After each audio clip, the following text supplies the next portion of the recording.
My sister with LGBT values kicked us out of your house with a small child. Now show faces trial. My name is Veronica. I am 38 years old.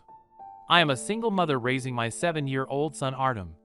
This story happened about a year ago when my life drastically changed due to the interference of relatives. At that time, we were living together with my parents Boris and Nina in their spacious house in the suburbs of Moscow. It was difficult for me after the divorce, but at least Artem had a complete family nearby. Unfortunately, the idyll didn't last long. One day my younger sister Ksenia, 30 years old, returned from Germany with a huge belly. As it turned out, she had split up with her husband and decided to move in with our parents for the time being. Ksenia was always pampered. She was a spoiled child. But I hoped that she had matured over time. Imagine my surprise when a couple of days later Ksenia announced that she was staying to live with our parents permanently. Moreover, she demanded that I pack my things and leave because she and her future child needed more space. I was shocked by her audacity. My elderly parents barely made ends meet on their pensions. And this selfish woman wanted to throw me and my son out on the street. Unfortunately, my parents took her side. A few days later, returning from work, I found my things packed in the hallway. Artem was sitting there in tears. It turned out Ksenia had been shouting at him and threatening him. I was furious, but my sister just smirked. She knew our parents would support her. I had to pack our belongings into the car and move everything out. I wasn't even allowed to say goodbye to my parents. They simply locked themselves in their room. Ksenia kicked me out of the house like a pitiful beggar. My son and I ended up on the street. For the first few days, we slept in the car in the parking lot. I saved every penny because most of my savings went to pay the mortgage for my former apartment after the divorce. Finding new decent housing with my modest salary as a sales consultant was not easy. Artem went to a nearby kindergarten, and I left him there in the mornings, taking him for walks in the park in the evenings. We spent nights in the car, and I was grateful for at least that shelter. My son didn't dare to complain. Apparently, the lingering childhood shock held him back. Meanwhile, Ksenia settled comfortably in our parents' house. According to the neighbors, she threw parties without hesitation, despite being pregnant. And my poor elderly parents fussed over her as if she were a little girl. After a couple of weeks of wandering, I managed to rent a tiny room in a dormitory for little money. The neighbors' full-time students treated me tolerantly. But at least there was some kind of roof over my head for me and my son. Artem gradually recovered from the stress he had experienced, but the image of Aunt Ksenia screaming at him still haunted him in nightmares at night. I just didn't know how to help my poor boy get through it. For a while, I managed to make ends meet, and even send some money to my ex-husband to pay off the mortgage. But then the lockdown hit, and I was laid off from the store. I had to find any illegal odd job to pay for at least the dormitory. I cleaned apartments, sold various trinkets at the market. Artem also helped as best he could delivering leaflets to mailboxes. Life in poverty seemed like endless torture. At some point, I just broke down morally and decided to ask my mom and dad to at least temporarily take in their grandson. I understood that I was proud to call them for help, but I was ready to swallow my pride for the sake of my son. However, when I showed up at my former parental home, Ksenia just laughed in my face and slammed the door. It became clear she was still running the show there, as if it were her own home. And Mom and Dad didn't even pretend they wanted to let at least one of us back in. It turns out they had crossed out not only me, but also their own grandson from their lives. After that, I finally realized they no longer have a daughter and grandson. There is only Ksenia and her bastard, for whom they sold their souls. Tears of hurt and anger no longer fell. There was just a bitter emptiness instead of feelings for my former family. I had to come to terms with the fact that I now only had Artem, and no one else in this world. After the humiliating visit to my parents, I firmly decided to erase these people from my life once and for all. They made their choice in favor of the selfish and immoral Ksenia. Let them enjoy her company if she is more valuable to them than their own daughter and grandson. All that was left for me was to stick closer with Artem and continue our difficult existence. Fortunately, I soon managed to get a job as a cleaner on the night shift at a gas station. Though it was hard work, the stable income allowed me to stop relying on random odd jobs. During the day, I picked up Artem from school, we had lunch together at home, and then I went to work. At night, when my son slept, I mopped floors and cleaned up garbage at the gas station. Perpetual fatigue was eating me alive, but thanks to these grueling weekdays, we still survived. Artem, at the age of 7, matured beyond his years. He saw how exhausted I was from constant work and tried to help as much as he could. After school, he delivered leaflets, collected empty bottles, went to the nearest store for groceries. I valued him very much for this and tried to surround him with care and affection. Sometimes, when we managed to save up a little money, we allowed ourselves to take a break, go to the park or to a cheap cafe. Artem blossomed in those moments, forgetting about our troubles and deprivations. And I was glad that I could at least occasionally give my son a piece of a real childhood. Sometimes he sadly remembered his grandmother and grandfather, asking when we would visit them. At first, I told him it would be soon, but then I decided to stop deceiving the child. I explained that the house where we used to live was no longer our home. Strangers live there who don't want to see us. Artem cried then, but I hugged him and promised that everything would be fine. We just had to endure a little longer. At moments of special despair, I still thanked fate for not giving my ex-husband custody of our son during the divorce. Just the thought that Artem could be living with him and his new family now, not with me, horrified me. No matter what happened, we had to stay together, and I worked, saved every penny in the hope of someday saving enough for a down payment on our own modest home. Maybe there we could find our true home, find peace, and a sense of security. This hope helped me survive. Life was gradually getting better. I became a manager at a large company, and Artem, after college, got a job as a mechanic in a good workshop. Together, we finally managed to pay off most of the mortgage on our modest but cozy 2-room apartment. However, on one not-so-fine day, my relative well-being was disrupted by a call from an unknown number. I was expecting another intrusive salesperson, but I picked up the phone out of politeness. And I was stunned when I heard the cracked elderly voice of my mother on the other end. "Veronica, darling, is that you? I finally found your number. Please listen to me." I was momentarily speechless, hearing her voice again after so many years of complete estrangement. Emotions overwhelmed me: bitterness, resentment, pain from past betrayal. I just wanted to hang up, but something inside told me that my mother wasn't calling just for the sake of it, and I decided to listen to her, even against my better judgment. "Mom, I'm listening," I replied dryly, hiding the internal struggle of feelings. Her voice sounded even more broken. "Sorry to bother you after all these years, but your father and I are in big trouble. I know you have every right to hate us after what happened, but there's no other way out." She fell silent, catching her breath. I waited patiently for her to continue, gripping the phone so tightly that my fingertips turned white. "Your sister Ksenia, oh, we were so ashamed when the truth about her pregnancy came out," Mother continued, sobbing.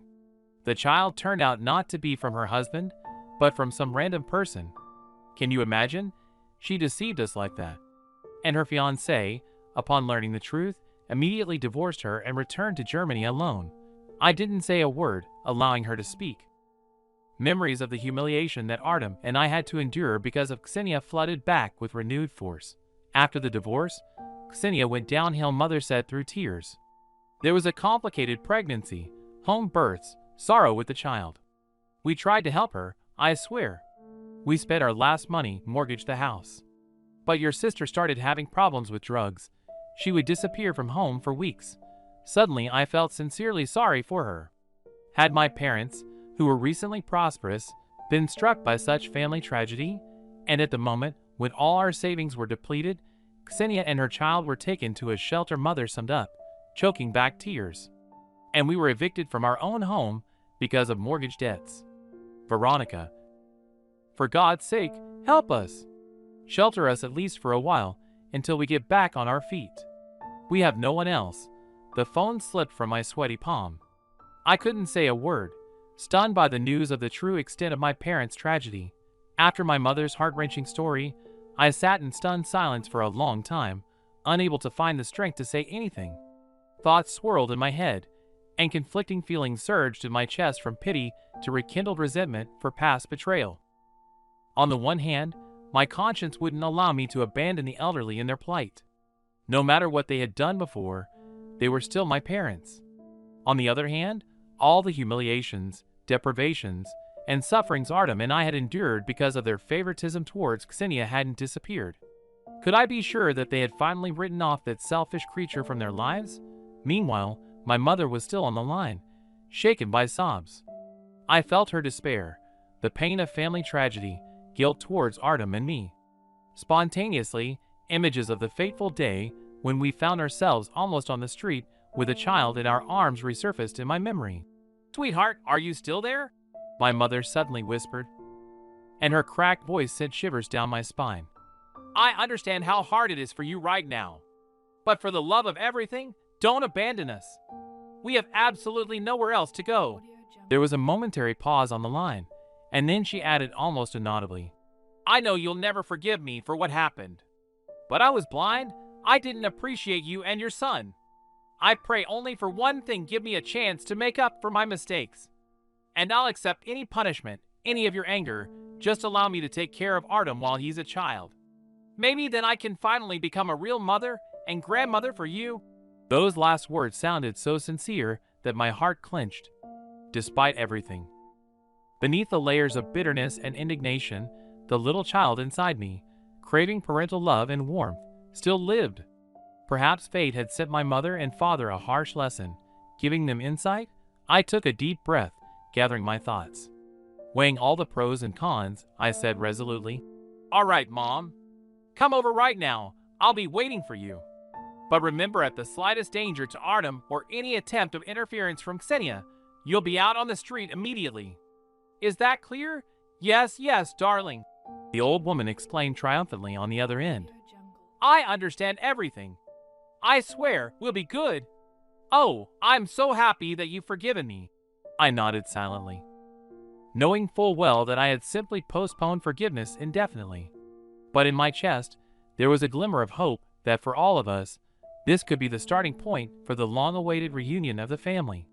And that meant there was something worth trying for. After saying goodbye to my mother, I set about tidying up the tiny apartment, clearing out the only spare room we had. Artem had just returned from the auto repair shop, and seeing me fussing around, he became wary. "Mom? Did something happen? You look pale." Gathering my courage, I hugged him by the shoulders and said, "Son, we need to have an important conversation.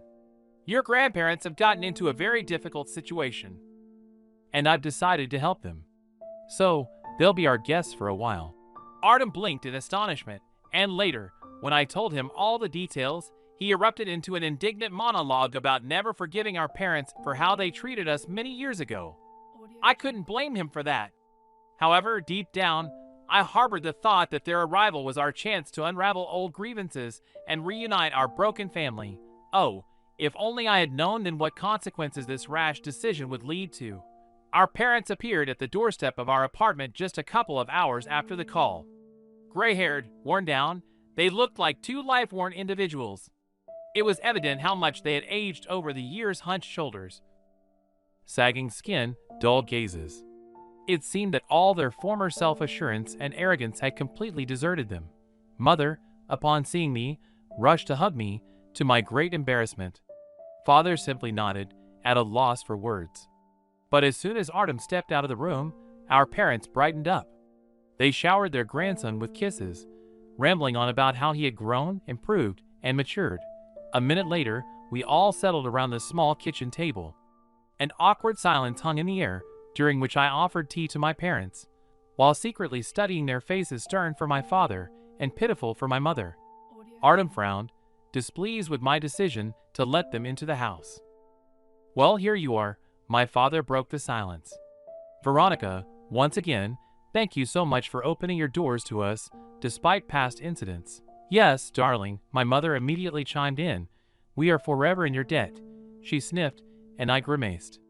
Was her repentance really that great? Well then, rising from my seat, I gave my parents a stern look. "The rules are simple. You'll temporarily live with me until you get back on your feet and become self-sufficient. All I ask is that you maintain cleanliness and order. Towards my son, no rude words or gestures. And also," I hesitated, but then spoke in a frigid tone, "your daughter Ksenia, even if she suddenly shows up, is permanently banned from coming here. Her presence is not tolerated. Understood? The parents exchanged glances, clearly taken aback. But soon my father responded, looking crestfallen. Yes, Veronica. We understand everything. I swear, nothing like this will happen again. Only after ensuring that they had accepted my terms did I allow them to settle into the only room we had available, while Artem and I temporarily moved to the sofa bed in the tiny living room. The first few days went relatively smoothly. The parents behaved quietly, gratefully accepting any help, and even expressed a desire to look after Artem so that I could work in peace. Mother busied herself around the house, helping with cooking and cleaning. Father spent the evenings silently watching TV. Every day at dinner, they showered their grandson with affectionate nicknames, praising his achievements and plans. Sometimes they threw guilty looks at me, apparently wishing to somehow atone for past sins. And I tried to behave restrainedly, not to escalate the situation, and give my parents a chance to prove their reliability. But everything soured literally within a couple of weeks. Whether it was Ksenia's bad blood showing its effect or whether their past caught up with them in a fatal way, events took a completely different turn. One day, returning from work, I found Artem in a very upset state. He was speaking heatedly to his grandmother while she was trying to justify something. Seeing me, my son fell silent and only shook his head disapprovingly when I opened my mouth in bewilderment. Later, it turned out that he had caught his grandparents drinking alcoholic beverages and discussing something fervently. When asked what was going on, they just waved it off. But worse still, in the heat of the conversation, my father called Artem some hurtful nickname related to his illegitimate birth. I erupted in rage. Ordering my son to leave us, I lunged at my subdued parents, unleashing all my anger. So you're incapable of keeping even the simplest promises? How dare you insult my child, such an angel who forgave you all for past sins? Father just sat there with a deadened expression, unable to offer any justification. But Mother rushed into my arms, sobbing and repenting for her inability to stop him. She begged to be given another chance, spoke of how they would change, become beacons of kindness. As long as I didn't kick them out, because they simply had nowhere else to go, I tried to calm myself, listening to my mother's tears and her pleas to give them one last chance. But a wave of indignation rose within me once again. Would these people ever change? Were they capable of putting the interests of the family above their own selfishness even once in their lives? Suddenly, Father leaped up from the couch, his face contorted with fury. And he yelled, pointing towards the bedroom, "You're the one who started all this. Convinced us to bring that creature here. Admit it." I was stunned, not understanding what he was talking about. But then it dawned on me Father was pointing to the room where we had housed my parents. Terrified, Mother tried to say something, but Father wouldn't listen. He marched abruptly towards the bedroom and flung the door open. What I saw there knocked the ground from under my feet. On the bed, amidst numerous empty bottles and syringes, sat Ksenia, completely naked. My sister giggled nervously upon seeing us, and her already enormous belly protruded strangely, completely out of sync with her pregnancy term. "Surprise, family!" Ksenia chirped, slapping her considerable stomach. "And I've got another little one for you. Let's celebrate!" In horror, I recoiled, forgetting to even breathe. All these years of suffering, all the toil and deprivation because of this selfish person. And here she was, back in my life, crushing the last hope of family happiness. Father lunged at Ksenia with his fists, but she managed to leap up, thrusting her impressive belly forward. Then the old man turned to me and roared, "It's all because of your mother. She led her in here secretly. Now this wretch will ruin our lives again." I turned my stunned gaze to Mother. She merely hunched her head, like a reptile. And at that moment, I understood all this time she had been playing a double game, intentionally letting Ksenia into the house behind my back. From the realization of this betrayal, everything went dark before my eyes. All the efforts, all the resilience and hope for the better, all of it was shattered and trampled once again. Because of the family that repeatedly demonstrated only greed, selfishness, and utter disregard for the most basic human values. A half-empty bottle flew in my direction, but I didn't even flinch. Apparently, it was a signal for Artem to intervene, because my son immediately rushed in, and shielded me with his body. Father's roar, Ksenia's laughter, mother's wails, it all blended into a continuous roar in my ears.